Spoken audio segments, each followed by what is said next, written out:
తీవ్రంగా నష్టపోయారని మాజీ మంత్రి కన్నబాబు అన్నారు. 16 నెలల్లో 16 విపత్తులు వస్తే ఈ ప్రభుత్వం ఎంతమంది రైతులను ఆదుకుందని ప్రశ్నించారు. రైతుల దగ్గర రాజకీయం చేయడం సరికాదన్నారు. ప్రచారాలు ఆర్భాటాలకు తగ్గట్టు పని కూడా చేయాలని విమర్శించారు. పంట నష్టపోయిన రైతులందరినీ ఆదుకోవాలని కోరారు.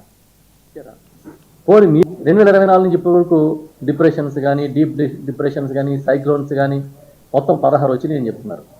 సరే, కొన్నిట్లో నష్టం జరగలేదు అనుకున్నాం, కొన్ని సగం విపత్తుల్లోనే నష్టం జరిగింది అనుకున్నా. ఎక్కడన్నా ఎవరికన్నా మీరు ఒక ఇన్పుట్ సబ్సిడీ ఇచ్చారా?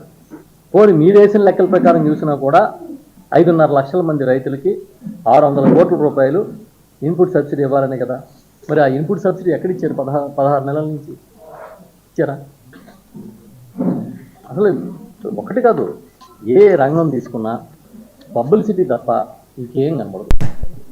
మా గవర్నమెంట్లో జగన్మోహన్ రెడ్డి గారు ముఖ్యమంత్రిగా ఉన్నప్పుడేమో మేము పబ్లిసిటీ చేసుకోలేకపోయాం, మేము చేసింది చెప్పుకోలేకపోయాం. ఇప్పుడు ఆ 17 మెడికల్ కాలేజీలు కట్టిన విషయం కూడా ఇప్పుడు ఇది ప్రైవేట్ వాళ్ళకి ఇస్తే కానీ ప్రజలకి తెలియలేదమ్మో 17 కాలేజీలు ఒకసారి జగన్ గారు కట్టారా అని ఆశ్చర్యపోయే పరిస్థితి. ఎందుకంటే రోజు ఏదో ఒక స్కీమ్లో ప్రజలను ఆదుకునే కార్యక్రమం జరిగేది, ఏదో ఒక వర్గానికి దండుగా ప్రభుత్వం నిలబడేది. మాట ఇస్తే ఆ టైంకి ఆ సాయం అందించాలనే ఒక టార్గెట్తో లక్ష్యంతో జగన్మోహన్ రెడ్డి గారు ప్రభుత్వం పనిచేసేది.